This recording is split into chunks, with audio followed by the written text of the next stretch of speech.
ಕರ್ನಾಟಕ ಮರಾಠ ಸಮುದಾಯಗಳ ಅಭಿವೃದ್ಧಿ ನಿಗಮದ ವತಿಯಿಂದ ಸಿಲಾಯಿ ಮಷೀನ್ಗೋಸ್ಕರ ಅರ್ಜಿಯನ್ನು ಆಹ್ವಾನಿಸಲಾಗಿದೆ.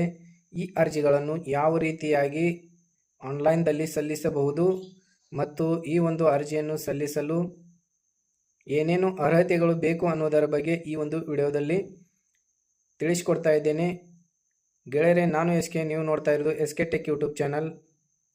ಈ ಚಾನಲಲ್ಲಿ ಫಸ್ಟ್ ಟೈಮ್ ವಿಸಿಟ್ ಮಾಡ್ತಾ ಇದ್ದರೆ ಈ ಚಾನಲನ್ನು ಸಬ್ಸ್ಕ್ರೈಬ್ ಮಾಡಿಕೊಳ್ಳಿ. ಹಾಗೆಯೇ ಪಕ್ಕದಲ್ಲಿರ್ತಕ್ಕಂಥ ಬೆಲ್ ಐಕನ್ ಮೇಲೆ ಕ್ಲಿಕ್ ಮಾಡೋದನ್ನು ಮರೆಯಬೇಡಿ.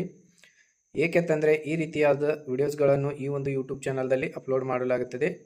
ಆ ವಿಡಿಯೋಸ್ಗಳನ್ನು ಅಪ್ಲೋಡ್ ಮಾಡಿದ ತಕ್ಷಣ ನಿಮ್ಮ ಹತ್ರ ನೋಟಿಫಿಕೇಶನ್ ಬರುತ್ತೆ. ಗೆಳೆಯರೆ, ಹಾಗಾದರೆ ಈ ಒಂದು ವಿಡಿಯೋವನ್ನು ಸ್ಟಾರ್ಟ್ ಮಾಡೋಣ. ಗೆಳೆಯರೆ, ನಾನು ನನ್ನ ಲ್ಯಾಪ್ಟಾಪ್ದಲ್ಲಿ ಸ್ಕ್ರೀನನ್ನು ಶೇರ್ ಮಾಡ್ತಾ ಇದ್ದೇನೆ. ಗೆಳೆಯರೆ, ಇಲ್ಲಿ ನೋಡಿ,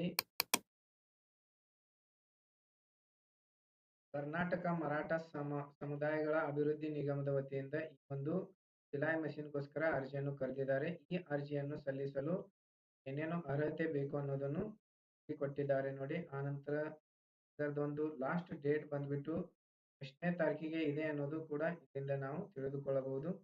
ಗೆಳೆಯರೆ ನೋಡಿ, ಇಲ್ಲಿ ಕರ್ನಾಟಕ ಮರಾಠ ಸಮುದಾಯಗಳ ಅಭಿವೃದ್ಧಿ ನಿಗಮದಿಂದ 2025-26ನೇ ಸಾಲಿನ ಹೊಲಿಗೆ ಯಂತ್ರ ವಿತರಣಾ ಯೋಜನೆಯನ್ನು ಅನುಷ್ಠಾನಗೊಳಿಸಲಾಗುತ್ತಿದೆ ಹಾಗೂ ಈ ಯೋಜನೆಯ ಅಡಿ ಸೌಲಭ್ಯವನ್ನು ಪಡೆಯಲು ಇಚ್ಛಿಸುವವರು ಕಡ್ಡಾಯವಾಗಿ ಆನ್ಲೈನ್ ಮೂಲಕ ಅರ್ಜಿಯನ್ನು ಸಲ್ಲಿಸಬೇಕಾಗಿರುತ್ತದೆ.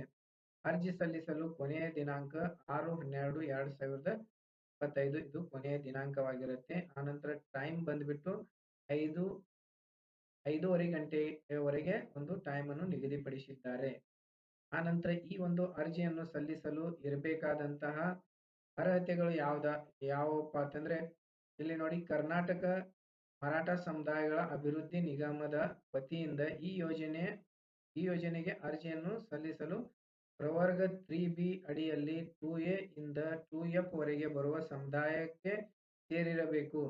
ಆನಂತರ ಜಾತಿ ಮತ್ತು ಆದಾಯ ಪ್ರಮಾಣ ಪತ್ರ ನಮೂನೆ 3B ಯಲ್ಲಿ ಪಡೆದಿರಬೇಕು. ಪ್ರಮಾಣ ಪತ್ರ ಚಾಲ್ತಿಯಲ್ಲಿ ಇರಬೇಕಾಗತ್ತೆ. ಆನಂತರ ಅರ್ಜಿದಾರರು ಕರ್ನಾಟಕ ರಾಜ್ಯದವರಾಗಿರಬೇಕು ಹಾಗೂ ಅವರ ಕಾಯಂ ವಿಳಾಸವು ಕರ್ನಾಟಕ ರಾಜ್ಯದಲ್ಲಿನೇ ಇರಬೇಕು ಹಾಗೂ ಆಧಾರ್ ಕಾರ್ಡ್ ಹೊಂದಿರಬೇಕು. ಆನಂತರ ಅರ್ಜಿದಾರರ ವಯಸ್ಸು ಕನಿಷ್ಠ 18 ವರ್ಷಗಳು ಹಾಗೂ ಗರಿಷ್ಠ 55 ವರ್ಷಗಳನ್ನು ಮೀರಿರತಕ್ಕದಲ್ಲ. ಒಂದು ಕುಟುಂಬದಲ್ಲಿ ಓರ್ವ ಸದಸ್ಯರನ್ನು ಮಾತ್ರ ಈ ಸೌಲಭ್ಯವನ್ನು ಪರಿಗಣಿಸತಕ್ಕದು. ಅರ್ಜಿದಾರರು ಕುಟುಂಬದ ವಾರ್ಷಿಕ ವರಮಾನ ಗ್ರಾಮೀಣ ಪ್ರದೇಶದಲ್ಲಿರುವವರಿಗೆ 98,000 ರೂಪಾಯಿ ಇರಬೇಕು ಹಾಗೂ ನಗರ ಪ್ರದೇಶದಲ್ಲಿ ಇರುವಂತವರಿಗೆ 1,20,000 ಇರಬಾರದು. ಆನಂತರ ಅಂಗವಿಕಲ ಮಹಿಳೆಯರಿಗೆ 5% ಮೀಸಲಿರತಕ್ಕದ್ದು. ಆನಂತರ ಆಯ್ಕೆ ಮಾಡುವಾಗ ಮಹಿಳೆಯರಿಗೆ 35%, ಆನಂತರ ವಿಕಲಚೇತನರಿಗೆ 5% ಹಾಗೂ ತೃತೀಯ ಲಿಂಗಗಳಿಗೆ 1%, ಅಂಗವಿಕಲ ಮಹಿಳೆಯರಿಗೆ 2% ಮೀಸಲಿರುವುದು. ಆನಂತರ ವಿಧವೆಯರಿಗೆ, ಪರಿತ್ಯೇಕ ಮಹಿಳೆಯರಿಗೆ, HIV ಪೀಡಿತರಿಗೆ 35 ವರ್ಷ ವಯೋಮಿತಿ ಮೀರಿರತಕ್ಕದ್ದು. ಅವಿವಾಹಿತ ಮಹಿಳೆಯರಿಗೆ 2% ಮೀಸಲಿರುವುದು. ಇಲ್ಲಿ ನೋಡಿ, ಸೂಚನೆಯನ್ನು ಕೊಟ್ಟಿದ್ದಾರೆ. ಈ ಯೋಜನೆಗೆ ನೀವೇನಾದ್ರೂ ಅರ್ಜಿಯನ್ನು ಸಲ್ಲಿಸಬೇಕಾದ್ರೆ ನಿಮ್ಮ ಹತ್ತಿರದ ಗ್ರಾಮ ಮತ್ತು ಕರ್ನಾಟಕ 1 ಹಾಗೂ ಬೆಂಗಳೂರು 1 ಕೇಂದ್ರಗಳಿಗೆ ಹೋಗಿ ಈ ಒಂದು ಅರ್ಜಿಯನ್ನು ಸಲ್ಲಿಸಬಹುದು. ಅದರ್ವೈಸ್ ನೀವು ಎಲ್ಲಿ ಕೂಡ ಈ ಒಂದು ಅರ್ಜಿಯನ್ನು ಸಲ್ಲಿಸಲಿಕ್ಕೆ ಬರುವುದಿಲ್ಲ. ಏಕೆಂತಂದ್ರೆ ಗ್ರಾಮ 1 ಕೇಂದ್ರಗಳಿಗೆ ಮತ್ತು ಕರ್ನಾಟಕ 1 ಕೇಂದ್ರಗಳಿಗೆ ಈ ಒಂದು ಲಿಂಕ್ ಅನ್ನು ಕೊಟ್ಟಿರುವಂತದ್ದು.